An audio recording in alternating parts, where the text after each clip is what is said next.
नमस्कार दोस्तों, मैं डॉक्टर अनंत मणके मोहिकर आप सभी का मेरे यूट्यूब चैनल पर स्वागत करता हूं। आज हम फिजियोलॉजी या सेट टेक्नोलॉजी में एक इम्पॉर्टेंट कंसेप्ट होती है जिसके बारे में बहुत बार एग्जाम में क्वेश्चन आ चुका है। उसका नाम है स्ट्रैटिफिकेशन। तो स्टूडेंट्स के अंदर थोड़ा सा स्ट्रैटिफिकेशन स्कैरिफिकेशन के कंसेप्ट में कन्फ्यूजन होता है।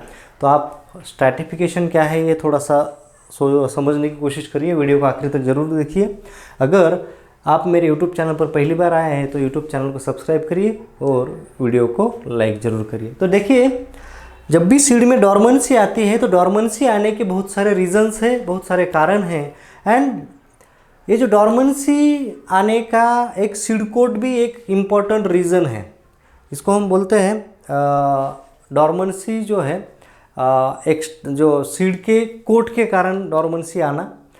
अगर आपके सीड का कोट हार्ड है जिसके कारण सीड के अंदर मॉइस्चर और वाटर या एयर नहीं जा पा रही है, इसके कारण सीड में जर्मिनेशन होने का कोई चांस ही नहीं है। तो ऐसे समय में आपको क्या करना होता है, सीड का जो सीड कोट है उस सीड कोट को लूज और परमिएबल बनाना होता है। तो उस प्रोसेस को हम बोलते हैं scarification. Okay, so process in which seed hard coat is broken down. हम सीड कोट को ब्रोकन डाउन करते हैं to allow water penetration and germination of the seed. तो वाटर पेनिट्रेशन, ऑक्सीजन का एब्जॉर्प्शन, इसके लिए हम उसको अलाउ करते हैं। एंड सीड्स आर, अभी ये सीड का जो स्कैरिफिकेशन है ये 2-3 प्रोसेस में होता है। पहला है नेचुरल स्कैरिफिकेशन, दूसरा होता है आपका फिजिकल और एक होता है आपका थर्मल। हम 2-3 चीज़ों देखेंगे। नेचुरली कैसे होता है, देखिए, जब भी जो एनिमल्स है सीड को जब खाते हैं, अननोइंगली खाते हैं, तो उनके डाइजेस्टिव सिस्टम से वो सीड पास होता है। तो जब वो डाइजेस्टिव सिस्टम से सीड पास होता है उसको 10-12 घंटा लगता है डाइजेस्टिव सिस्टम से पास होने के लिए। तो उस समय वो क्या करता है, वहाँ पे उसका जो सीड कोट है वो लूज हो जाता है। तो इसके जितने भी बैरियर थे सीड जर्मिनेशन के वो लॉस हो जाते हैं। नाउ दूसरा एक है सीड जब आइस में या स्नो जब आपका आता है तब क्या होता है, वहाँ पे उसका जो सीड कोट है वो लूज होता है। जब भी वो सीड अगर आइस के साथ बह रहा है तो उसके प्रेशर के कारण भी वो लूज होता है। तो ये नेचुरल प्रोसेस है।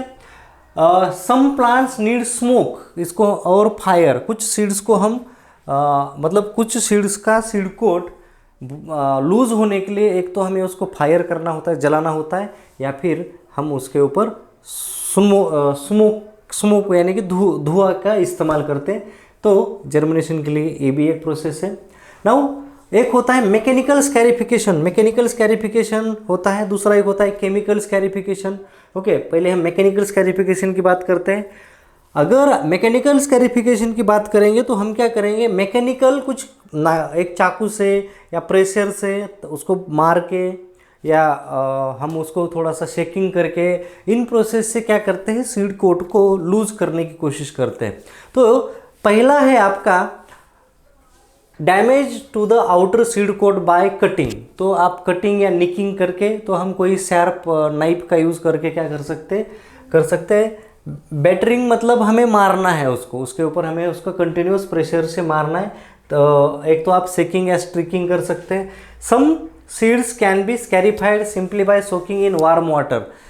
थोड़ा सा ये स्ट्रैटिफिकेशन जैसा प्रोसेस है, लेकिन इट्स अ स्कैरिफिकेशन बिकॉज इसमें क्या हो रहा है, वार्म वाटर से आपका सीड कोट लूज किया जा रहा है, हम सीड कोट को लूज कर रहे हैं। So that is also. अब कभी कभी हम क्या करते हैं, एक केमिकल स्कैरिफिकेशन हम बोलेंगे उसको। केमिकल स्कैरिफिकेशन में हम क्या कर रहे हैं, वी आर यूजिंग H2SO4। तो हम क्या करते हैं, कुछ फ्यू सेकंड के लिए H2SO4 का ट्रीटमेंट देते हैं और उससे क्या होता है, सीड कोट आपका लूज और ब्रेक हो जाता है।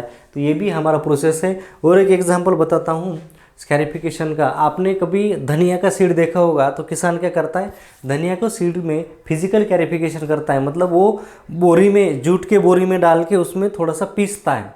तो उससे क्या होता है, धनिया है, लिनसीड के भी साथ ऐसे किया जाता है। तो उससे क्या होगा, आपका सीड होए वो अलग अलग हो जाएंगे और लूज हो गए और उसमें पानी जल्दी चला जाएगा और जल्दी जर्मिनेशन भी होगा। So this is the whole process of scarification, इसमें आप कंफ्यूज होने की कोई ज़रूरत नहीं है।